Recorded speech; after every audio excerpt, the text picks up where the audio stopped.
Welcome again to Athletic Nutrition Planning and Supplements. I just wanted to take a few minutes to highlight some of the important aspects of the syllabus as well as Web Campus. So I'm just going to scroll down and show you the link for the syllabus. So just click on here and open that. I've already got mine open in a different window, so I'm going to go ahead and switch over to that. And the first thing that we should talk about is how to get a hold of me. Well, the preferred contact method is going to be via email, so you can reach me at tsanto@uws.edu. If you need to get a hold of me through a phone, you can do that as well via the phone number here, 716-316-9353. You can also text message me. I also do that. The only thing I'd ask is if you text me or leave me a voicemail, just please identify yourself as a UWS student, so I'm not wondering, who is this person that's calling me? So as far as getting back to you, please allow me to, have at least 24 hours to get back to you. I am a stay-at-home full-time dad, so I do have responsibilities with taking care and raising my daughter. And so sometimes it's not always easy for me to get away and checking my email or voicemails. So I would ask that you'd give me that courtesy. And then on weekends, I'll check my email once per weekend. And again, same deal there, just 24 hours notice there as far as a response is concerned. Okay, so we'll scroll down here, down to the part where we have the required text. And this is the textbook, Essentials of Sports Nutrition and Supplements. It's a great textbook. It has above and beyond just the supplements that we're going to cover in this course. It has other information on sports nutrition. So it's an excellent, well-rounded textbook to have on your shelf as a desk reference. I do have listed some other recommended texts which you do not need to purchase. So, but in case you wanted something more as far as the clinical aspect of sports nutrition, this Burke and Deacon book is great. This supplement book here by Talbot is absolutely wonderful for a dietary guide to supplements. It does a similar thing that I have done where I've tried to make it a one-page summary of each supplement and kind of the important pieces to remember about it. If you are interested in exercise physiology, this is an excellent textbook that's now currently out of print. But you can still pick them up used for under $10 on Amazon.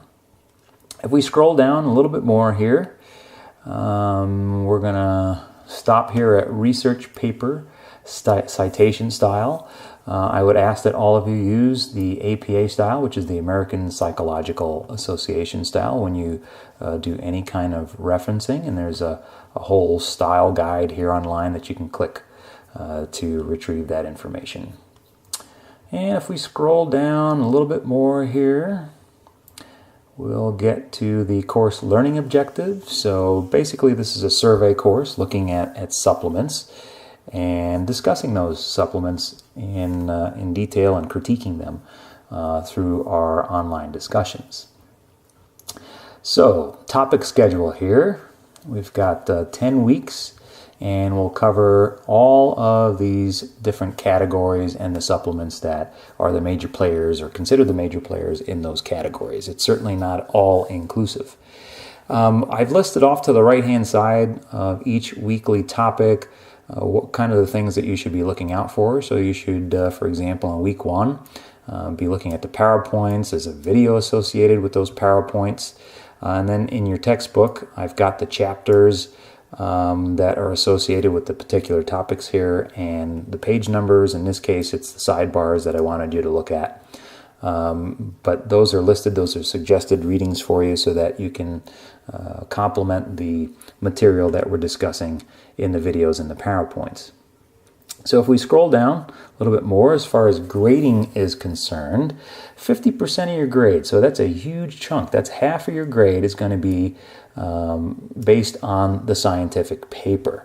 And as graduate students, it's really important that you start analyzing the scientific literature. So I'm going to be asking all of you to write this scientific paper and come up with a hypothesis. So you'll pick a supplement. Doesn't matter what supplement you choose, whatever you like and really are into. And you're going to write a paper that is completely hypothesis driven. And the idea there is to get one specific aspect of that supplement and really analyze it and critique all the work that's been done in that area. So you're going to support or refute your hypothesis with the scientific literature. 30% of your grade is going to be from your weekly research article write-ups. So these will be due by midnight at the end of the week. And this basically entails you finding a research article on a supplement that relates to the broad topic. So for example, if we're on the week of anticatabolics, then you're going to find a supplement that fits into that category. You're going to find a research article using the search engines, PubMed, or through the UWS library, or something like Sport Discus, and find an article that you like that's an original investigative article, and basically critique the article. And then you're going to do a one-page summary on that. And I've got guidelines for that listed on Web Campus. Now, in addition to that, what you're also going to do, based off of the weekly research article, is an online discussion. So that'll be worth 20% of your grade. So the online discussion essentially is you bringing out your paper into the discussion forum and talking about some of the aspects of the research project and what you found and your critique of it. So it's not that you're uploading your entire one-page write-up that you did for your weekly research article write-up, but you're discussing your article and some of the aspects that are important to consider with your classmates. So you'll be putting this up on the forums, and you'll have to read everyone else's responses and also participate there. I'm asking that your first post, so your main post, is submitted by Thursday of each week at midnight. And then your follow-up post where you comment on everyone else's and provide some input there and hold a discussion, that will be due by the end of the week at midnight. So that's where you're going to be graded on. Basically, your critique and the development of your scientific paper, that's the grading scheme here. This is a course that I feel that having examinations would only facilitate memorization rather than actual learning. As graduate students, you can find that it's more important to be in the scientific literature and discussing issues that come up and critiquing articles so that you can make better practical recommendations if you have an athlete that's interested in consuming a particular supplement. You'll know all the ins and outs of it. If not, then you can always go to the scientific literature and make those assessments at a later time. So there are no exams for this course. It's basically your critique and your development of a hypothesis for a research paper. So if we continue to scroll on down the line here, here's the letter grading scheme that UWS uses and that we'll be using in this course. And I'm going to switch over to Web Campus now and just kind of highlight some things here in the welcome and course information. So there is a welcome video that you may want to take a look at. Of course, the syllabus that we just looked at. There's also a one-page outline of how I determine the grade. When you weight grades, there's a specific mathematical formula, and so sometimes students are interested in seeing how that's done, so I've gone ahead and disclosed that information. There is a rubric for your weekly research article critique, so you'll want to take a look at that and see what I'm asking of you. Here are some forum rules. These are pretty much standardized now at UWS in many departments, so you should take a look at those rules and how to properly post. The scientific research paper rubric, that's also an additional document that you want to look at. Since that is worth half your grade, you really want to pay attention to those. I've also posted a sample scientific paper that a student wrote a while back that I thought was exemplary of what I'm looking for. It's all hypothesis driven, and so you should take a look at that and see how the student put their paper together. They did a really nice job on it. This forum here, this research paper questions discussion, this is a great forum to talk about your topics and also to develop your hypothesis. So you may be thinking, well, I've got my topic. How do I refine this? How do I get this topic narrowed down to a very, very specific hypothesis? This would be the place to do it.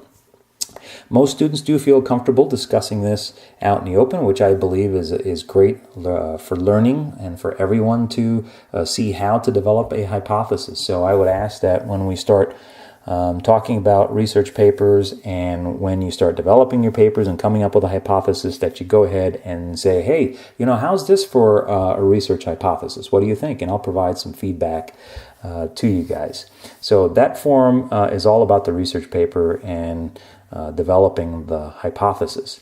When it comes time to submit your research papers, which will be due towards the end of the semester, then you'll be using this link right here to submit your files online. I'm just going to scroll down here to week 1 and show you an example of how the course is set up as far as your weekly information. So you'll notice that I'll always post a video first. So there's a video that has corresponding PowerPoint slides. So you get to download those PowerPoint slides and follow along with the video. And there you can see week 1 has 4 of these. And there are some guidelines for you to evaluate the scientific literature too. This is just a document that you'll want to download. But the bulk of the first week is providing everyone with some tools that you can use that are going to be able to be utilized in critiquing research articles for proper techniques, etc. Stuff for you to think about as you're reading your research papers. And so you can see the rest of the course is set up very similar to what we just discussed here. So if you have any questions at all, please feel free to contact me via email or through the Ask Your Instructor section listed here at the top. And I will get back to you as soon as possible. So thanks for listening, and I hope you get a lot out of this course.